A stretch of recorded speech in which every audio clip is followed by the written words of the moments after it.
There we go, 6,000 miles. Woohoo! All right, you know what that means? That means it's time for the 6,000 mile review. But man, do I got a lot of stuff to talk about.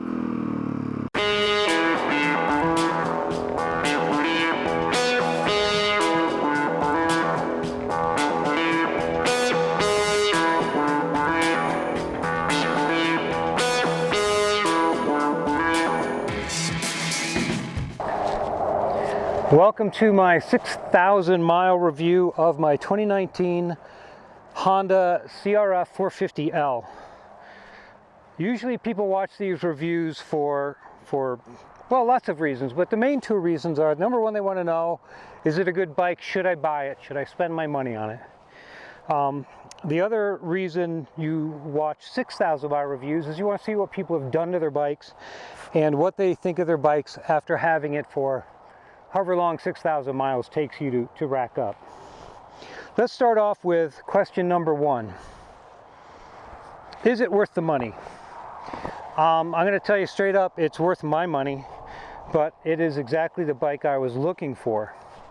I wanted a bike that I could ride on the roads to get to whatever trail it is I was going to ride on.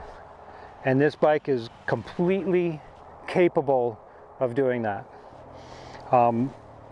Obviously, it comes with a horn, it comes with lights, it comes out of the box ready to be registered and insured and hit the streets. And it can also do single track, double track. I mean, it'll do anything a dirt bike will do.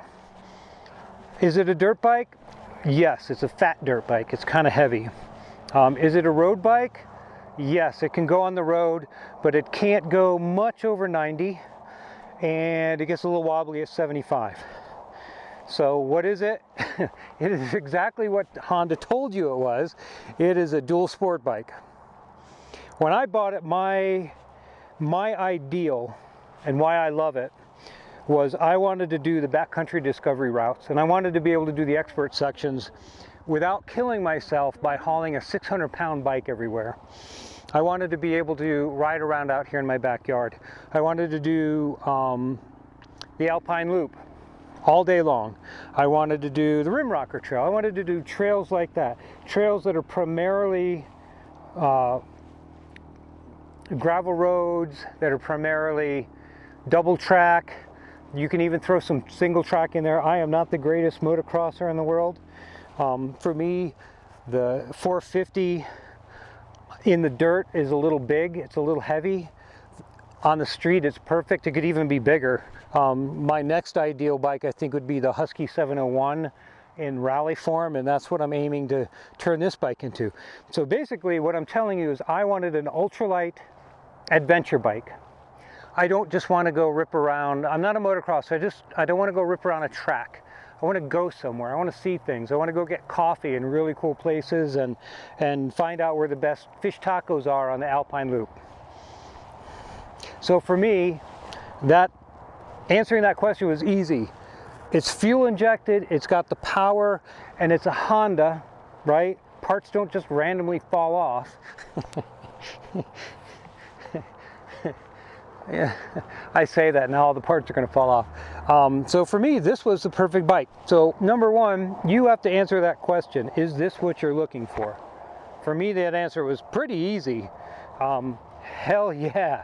And after 6,000 miles and however many months it's been, it hasn't been quite a year, this is still, to date, my favorite bike I have ever owned, bar none. So real quick of the bike in stock form, which my bike is about as far from stock as you can get anymore. Let's talk about the pluses. In stock form, it has plenty of power. It'll do 90 on the highway.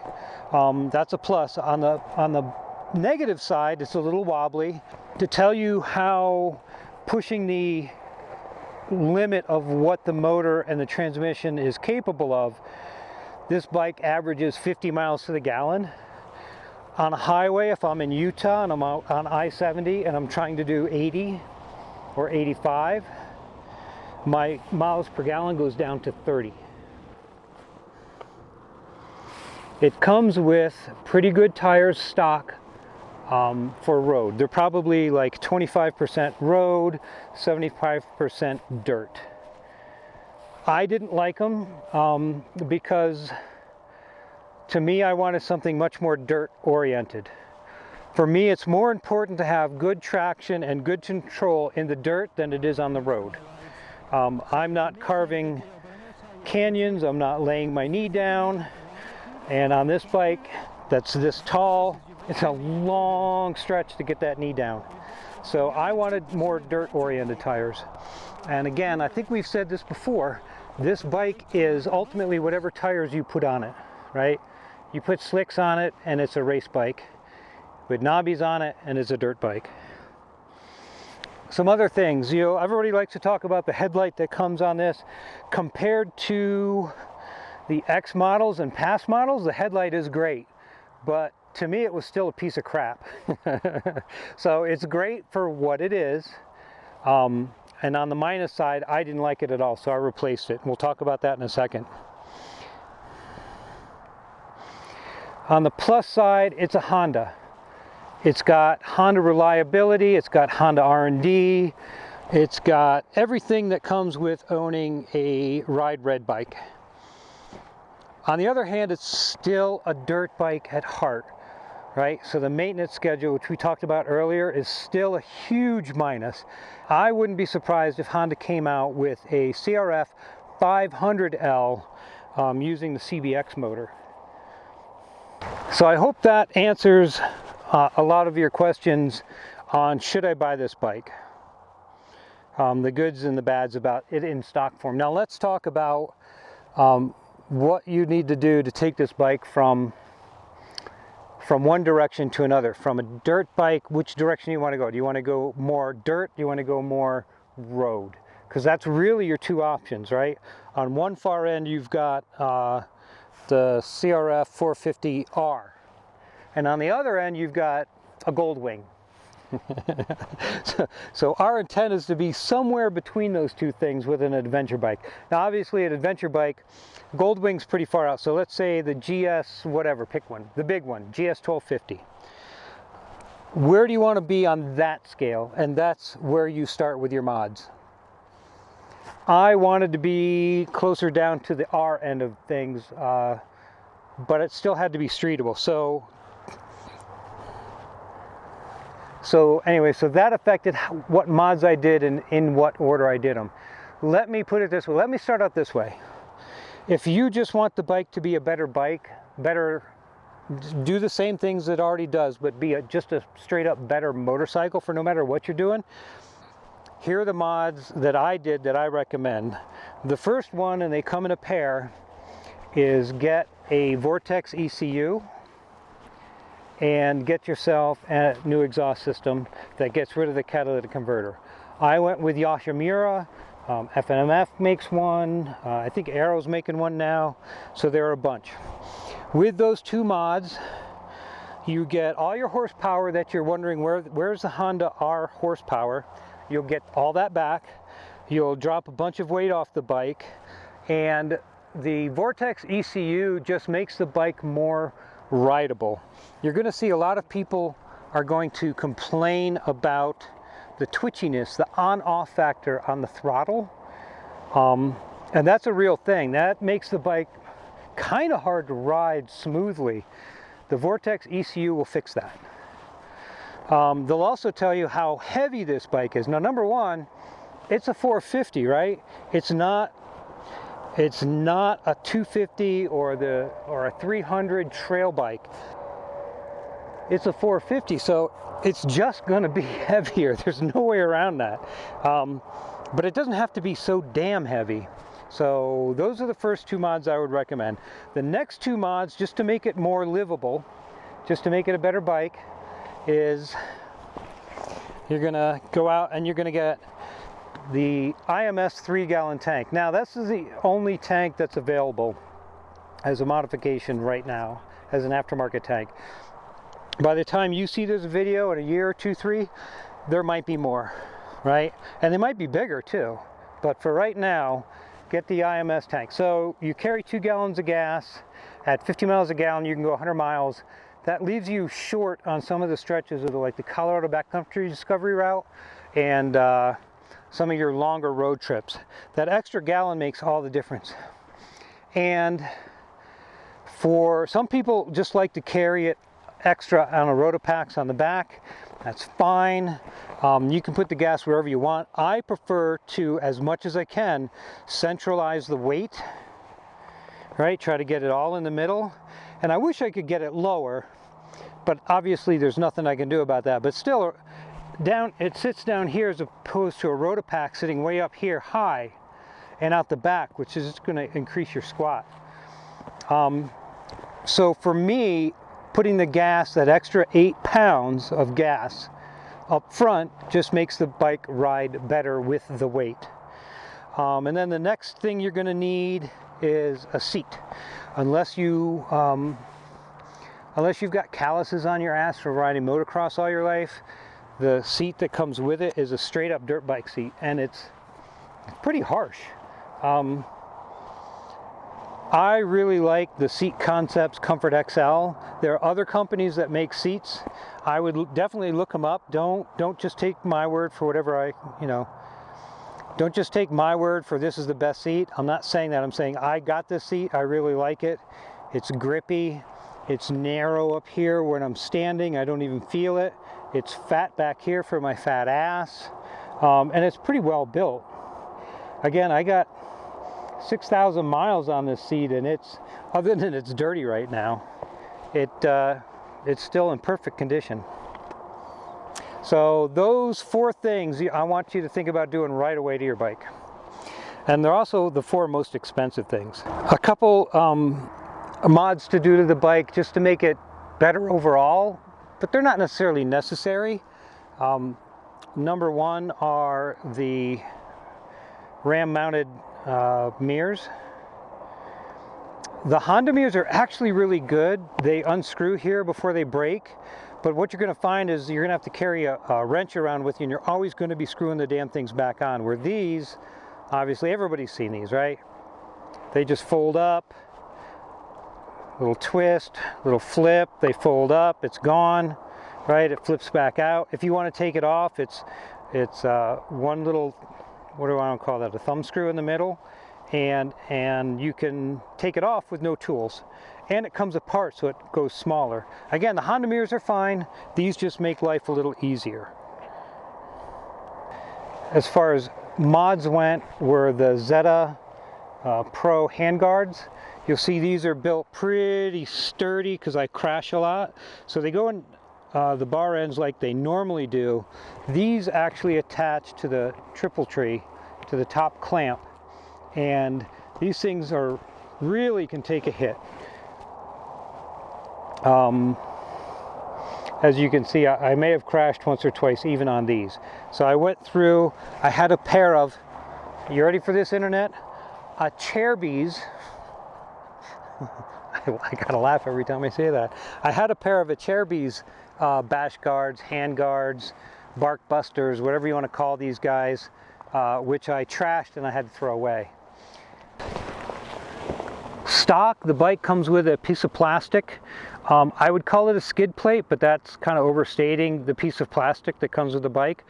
I had an aluminum skid plate on this, and it was nice, but it was also a little heavy, and when the front tire kicks rocks up, especially on gravel roads, it makes this tinkling sound that'll drive you insane after a little while. So I switched to the AXP Xtreme HDP plastic skid plate, and you can see it's plastic, but it's also super slippery. So if you get up on something, it just slides off, and the AXP plate comes with a linkage guard, right? So it also guards all the little dangly bits from your suspension hanging down. So far, I have been super happy with that guard. Another mod I really love but is not necessary is the Baja Designs Squadron Pro and S2 headlight. I did a video. I'll show you the difference between the stock light and this thing, and And if you have the extra money and you ride at night at all, and especially if you ride anywhere where deer live and they're crossing your path all the time, I really highly recommend that light. It's awesome. It works so well. And it's super easy to put in too. Another mod you can add, or actually subtract, is you can do a thermostat delete. So people have asked me to show them how to do this. I'm not going to do that. I'm going to point you to a video, wherever that is, and that'll tell you how to get rid of your thermostat. But more importantly, when you buy one of these thermostat delete kits, you get the thermostat delete, but you also get all the bits and pieces you need to desmog your machine. Right? So here's a good example. Here's the front side of your air box, and there's a hose that comes in and out of there. And you can, I don't know, stuff a screw in there, a bolt, or you can make shit up all day, or you could just buy a kit and it'll come with something to block it off, right? It'll come with an extended breather hose. When you get rid of your catch can, it'll give you this hose, right? It'll come with all the little bits and pieces to actually complete your smog deletion without leaving any gaps or holes. Another couple little tiny mods I've done, I've replaced a lot of I've already pulled the plastic off. That didn't take any time at all. But let me tell you this about, spin you around here so I could talk to you. Let me talk to you guys directly first. When you buy your Honda CRF450L, what you're getting is a lady. A lady, but she's got something going on, right? You're like, whoa. You're super happy with her, but she's demure, right? You've been with her 10 years now. You've never heard her fart in your life. That's what this bike is. It's quiet. It's smooth, other than the twitchy throttle. It's refined. It's really amazing. And then you come in and you decide, I want something a little raunchier, right? So you start pulling all the soundproofing covers off, right? And you get rid of the sprockets with the rubber dampers on them, and you get rid of the soundproofing over here, and then you add a muffler. And pretty soon, that sweet lady that you originally met, she's farting and burping and making all kinds of noise, and you got to be okay with that. You're going to transform, and when you start pulling all this stuff off, you're going to transform your very refined ride into basically a big loud dirt bike. It's not all bad. It's still really smooth compared to like a regular 450 R or one of the older L's. It doesn't vibrate as much. It's still pretty smooth. It's still a good girl, but it's going to get loud. I'm just saying. I'm just warning you right now. When you start pulling all that stuff off that you don't need, understand your bike is going to get louder than what it was. That stuff actually works. So those were the mods that I did just to make the bike, I thought, a better bike, a faster bike, a cooler bike, more horsepower, etc., etc. And then the next couple of mods I'm going to show you were made to make the bike a better road companion.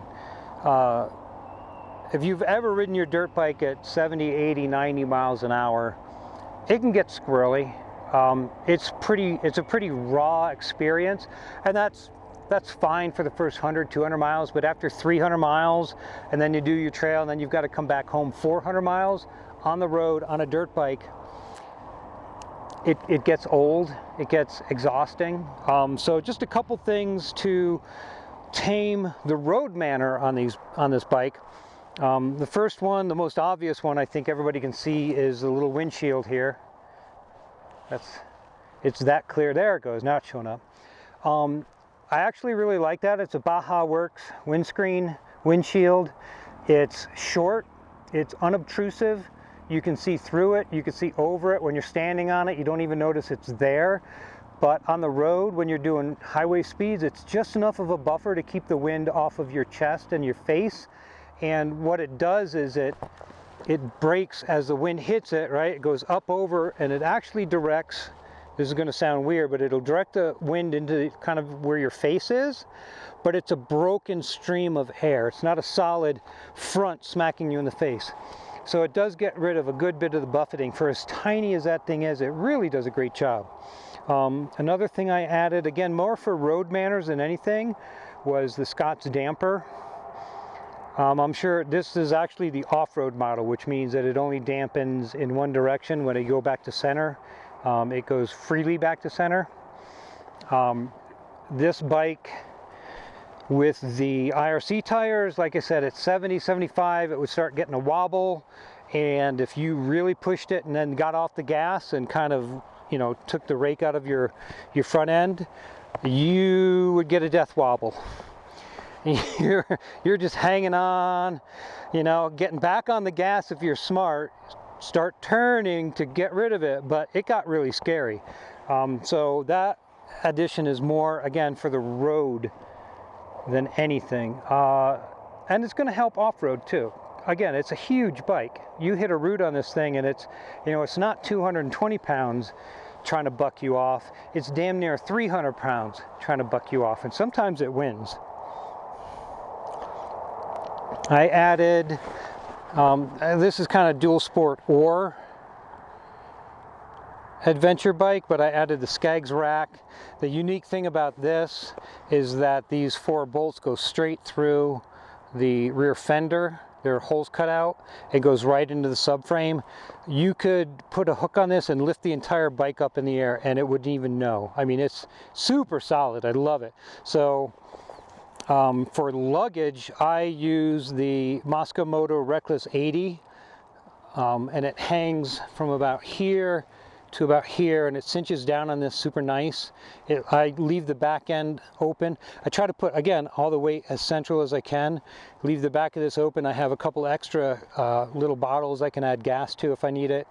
But the Moto Reckless 80 rides really, really well.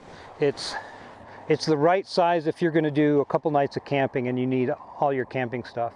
And then for more luggage, I also use a Moto tank bag. They make very unique, very overly engineered products. and I say that as a good thing.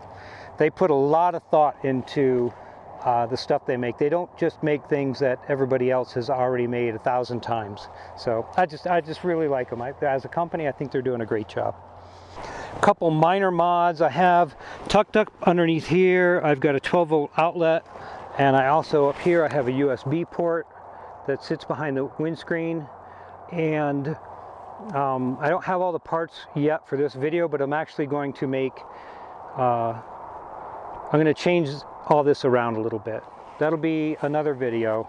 And I'm going to talk about it here quick. Another mod is the Pro Taper Evo handlebars. And mostly I did that to open up this space because I want to add GPS and whatnot. I want to be able to see it. I've got, all this came as a kit with Scots and the risers, right? And I've got to move forward just a little bit. The bend, everybody asks what bend. That's such a personal decision. I went with the Windham bend. It's pretty close to the stock, other than the drop here is a little less, but it tends to be pushed out further. I like my bars about as straight as you can get them. That's just how I like to ride. So I really like the Windham bend. What else? There's a ton of other little tiny things. I've got Zeta clutch and brake levers because I broke the brake lever off before I had these on, so those had to get replaced. I've got the Zeta chain wheel guard, right, which is now all opened up so that all the mud can fall out. I've got the same thing going on back here. The bottom one is an actual Zeta chain guide. The stock chain guide was pretty worn. And the heel guard, that's actually, it looks exactly like a Zeta. I'm pretty sure that's like a Chinese gray market. It was like 10 bucks on eBay. And it's pretty solid. New chain, the old chain had a couple links that were a little wonky. New rear Supersprox sprocket, that's actually got an extra tooth. I tend to ride when I'm in technical stuff, I'm like really slow, just kind of puttering. And I don't need to do 90, so I went with an extra tooth. You can you know, change your teeth up front. I wouldn't do it. That just makes it a sharper bend, and there's not a whole lot of room in there to add a tooth. So I added a tooth in the back instead of dropping one in the front. That's a Renthal front chain wheel or front sprocket in there. Again, it's got all the dirt bike goodies. It's cut out for mud, etc., etc. So there's a couple little add-ons. I got the plate delete kit. That was the cheapest one you could get. It was like 60 bucks for flat racing.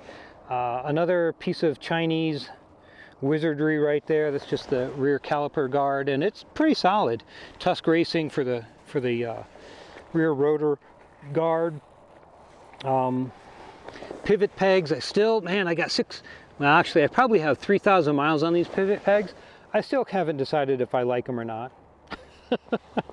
Some days I love them, some days it's like, man, this is kind of unstable standing on this thing.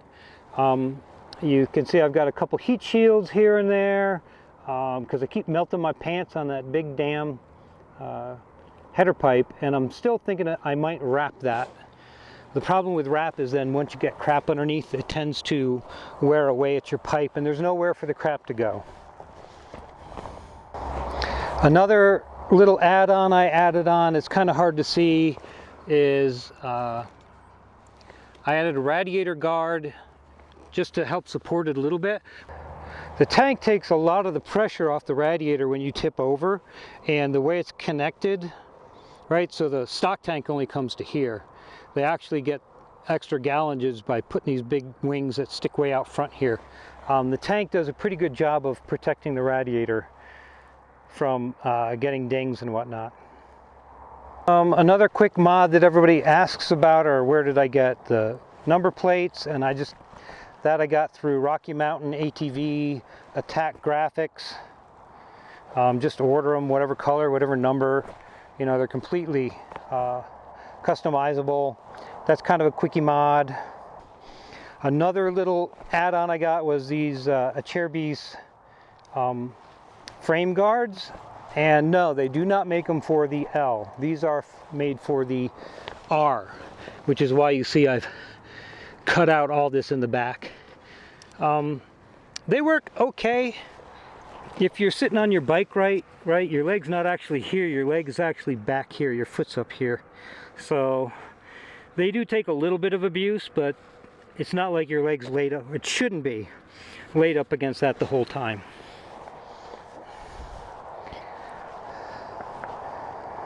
So that's all the little mods and the little bits and pieces, I think, at least the ones I can think of, that I've added to the bike over the last 6,000 miles. If you look around on the playlist, you'll see my reviews and my installation videos of all those. Try to be nice. I mean, I'm not a cinematographer. I'm just a guy holding on a GoPro out in the middle of the field, okay? So be nice.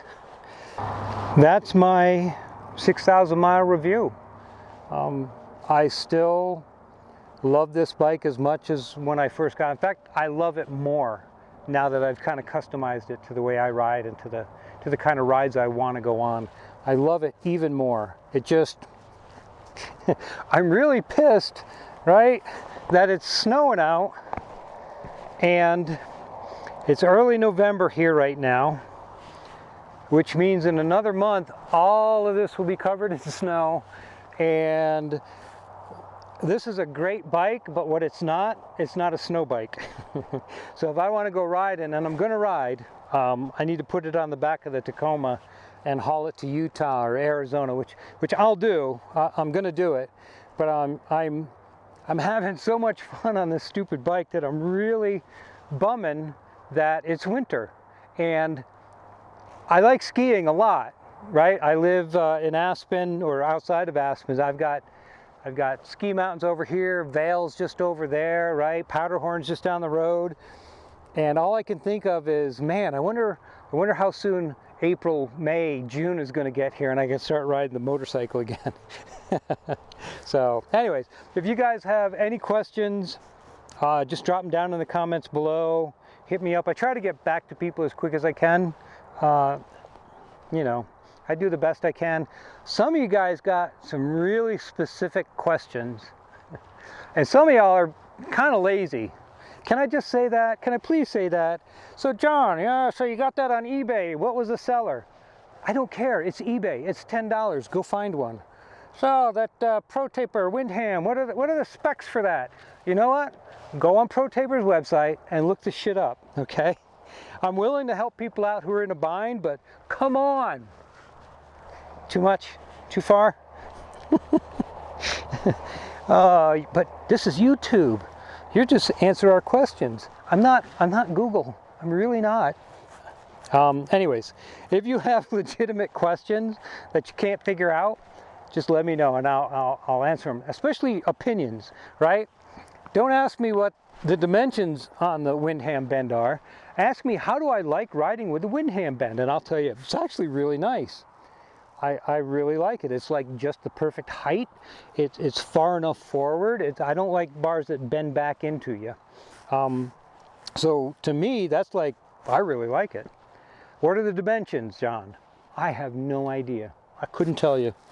I looked them up. I decided those were the right dimensions and I bought the thing, right? So a lot of the questions, how much did you pay for that? Well, you know what?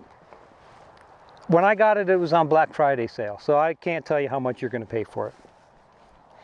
Another thing y'all can do is down in the comments, let me know which way you're taking your bike. Are you headed more for the 450R, dirt bike, single track, trials bike, whatever? Are you aiming more for dual sport? You're going to take this thing to work, you're going to go get groceries on the weekend, you're going to do a little bit of riding around some fire roads.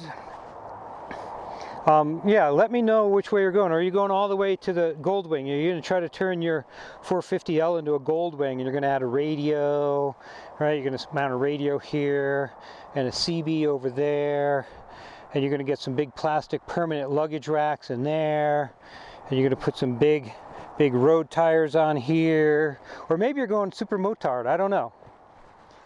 But down in the comments, let me know which way you're going. This is the way I'm going, and that's my review. We'll do this again at what, 9,000, 10,000 miles? Something like that? All right. Okay. I think I hit everything. I don't think I said anything too stupid. I said Acerbis for the pronunciation Nazis.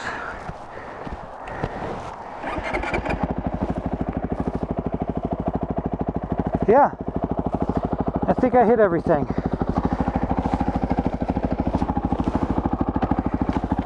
All right, coffee time.